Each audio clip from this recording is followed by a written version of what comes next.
Basically ഞാനൊരു കലാകാരനാണ്. ഞാൻ ജനിച്ചു വളർന്നതൊക്കെ ഈ പാവർട്ടി അതിൻ്റെ ഭാഗം ചിറ്റാട്ടുകര അതിനോട് ബന്ധപ്പെട്ട ഭാഗമാണ്. ഞാൻ പഠിച്ചത് SLC വരെ പഠിച്ചതൊക്കെ ഈ പാവർട്ടിയിലാണ്.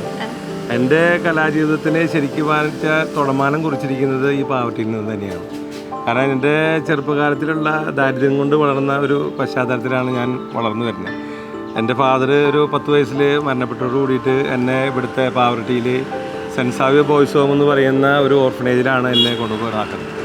അവിടെ നിന്നാണ് എനിക്ക് കലാരംഗത്തേക്ക് വരാനായിട്ടുള്ളൊരു പ്രചോദനം ഉണ്ടാകുന്നത്. അവിടെ നിന്നാണ്. അത് കാരണം എന്നിലെ എന്തൊക്കെയോ ഒരു കലാവാസന ഉണ്ടെന്ന് തിരിച്ചറിയുന്നത് ഈ സ്ഥാപനത്തിൽ നിന്നുകൊണ്ട് പഠിക്കുന്ന ഒരു കാലഘട്ടത്തിൽ തുടങ്ങുന്നതാണ്.